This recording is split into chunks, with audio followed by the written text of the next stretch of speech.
السلام علیکم، میں فاطمہ وسیم اور آپ دیکھ رہے ہیں 89 نیوز. بات کریں گے SR اور 61 کے بارے میں اور کتنے عرصے میں گاڑیاں آپ کے نام پہ ٹرانسفر ہو سکتی ہیں، پلس کنٹری آف ریزیڈنس کا کیا قانون ہے. اس کے علاوہ جو کویشچن ہے وہ یہ ہے کہ FBR کے کتنے کیسز ابھی تک پینڈنگ پڑے ہوئے ہیں عدالتوں میں. تو سر کیسے ہیں آپ؟ Thank you. وعلیکم السلام. سر SR اور 61 کے بارے میں بتائیں کہ وہ کیا ہے. یہ ابھی گاڑیوں کی جو امپورٹ تھی 2022 کی جو پالیسی تھی اس کو اس نے ریپلیس کیا ہے. یہ جنوری میں ابھی آیا ہے اور اس میں کافی چینجز ہوئی ہیں اور اس کو جو انڈسٹری ہے اور جو امپورٹر ہیں کاروں کے انہوں نے کافی ویلکم کیا ہے.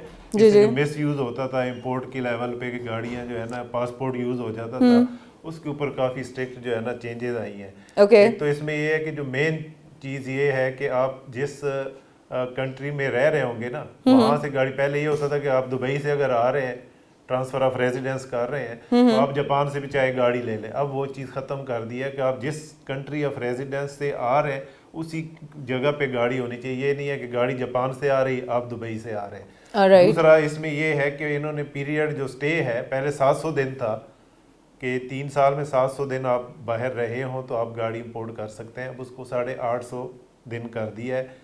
تیسرا جو اس میں سب سے اچھی چیز کی ہے، پہلے یہ ہوتا تھا کہ میں نے گاڑی باہر سے ٹرانسفر آف ریزیڈنس پہ لے آیا ہوں تو میں اس کو جب مرضی بیچ دیتا تھا. اب اس میں کم از کم میں اس کو 1 سال اپنے نام پہ رکھوں گا، اس کے بعد بیچوں گا. تو اب یہ ایک ریئر جو بندہ آ رہا ہے، لیکن گاڑی بندے کے نام پہ ٹرانسفر ہونے پہ بھی تو ٹائم لگتا ہے. نہیں، گاڑی ٹرانسفر ہونے میں تو 1 گھنٹہ بھی نہیں لگتا کیونکہ اب سارا ڈیجیٹل سسٹم ہے. آپ نے تم امپریشن کہیں سے بھی آپ جو ہے نا نادرہی سہولت پہ جاتے ہیں، آپ سیلر اور بائر وہاں پہ تم کرتے ہیں تو گاڑی ٹرانسفر ہو جاتی ہے. ٹھیک ہو گیا. بٹ سر اس سے پہلے جو میں نے آپ سے ایک بات پوچھی تھی گاڑیوں کی امپورٹ کے بارے میں، شو رومز والے بھی باہر سے امپورٹ کرواتے ہیں. لیکسس ہو گئے، یہ کیا نام ہے، پراڈو ہو گئے، لینڈ کروزرز ہو گئے، یہ ساری گاڑیاں باہر کی امپورٹ ہوتی ہیں. مینوفیکچر آف پاکستان بہت کم ہے، تو اس پہ جو ہمارے ٹیکس یا کسٹم کلیئرنس وغیرہ لگتی ہے اب اس کا کیا حساب کتاب ہوگا؟ نہیں، اس کا اس سے نہیں تعلق. یہ صرف وہ ہے کہ جو ٹرانسفر آف ریزیڈنس کے وقت ہونا ہے یہ ایسا اس ریلیونٹ ہے. جو نارمل بزنس امپورٹ ہے اس پہ پہلے بھی کوئی مسئلہ نہیں تھا، ابھی بھی نہیں ہے. وہ آپ جب مرضی یعنی اس میں امپورٹ کر سکتے ہیں. اور تیسری اس میں یہ کر دی ہے کہ پہلے جو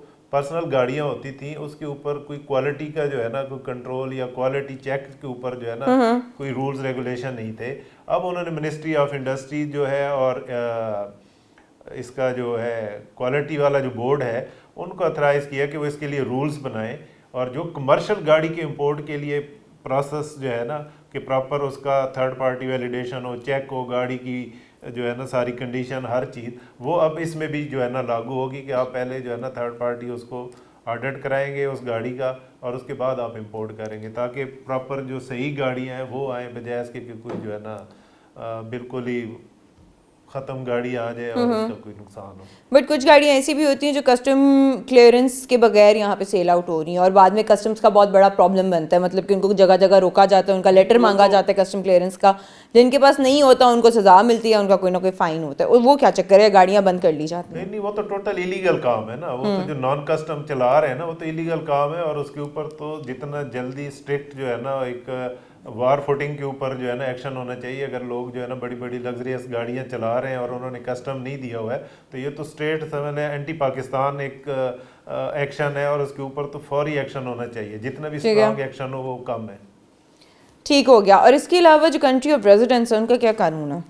کنٹری آف ریزیڈنس یہ ہے کہ کوئی جس طرح ہمارے لوگ ہیں باہر نان ریزیڈنٹ ہیں، کوئی جاب کے لیے ہے، کوئی بزنس کے لیے ہے، تو وہاں پہ اگر 3 سال میں اب وہ 850 دن ان کا سٹے بنتا ہے تو ان کو یہ بینیفٹ ہوگا کہ وہ بغیر ڈیوٹی کے جو ہے نا ایک گاڑی جو ہے نا وہاں سے امپورٹ کر سکتے ہیں. 3 سال میں 850 دن کا سٹے جو ہے نا اور 1 سال میں یعنی 1 سال منیمم گزرا ہو تو ایک گاڑی امپورٹ کے بعد آپ دوسری کر سکتے ہیں. ٹھیک ہے. اور جو FBR کے کیسز ہیں وہ عدالتوں میں کتنے پینڈنگ پڑے ہیں؟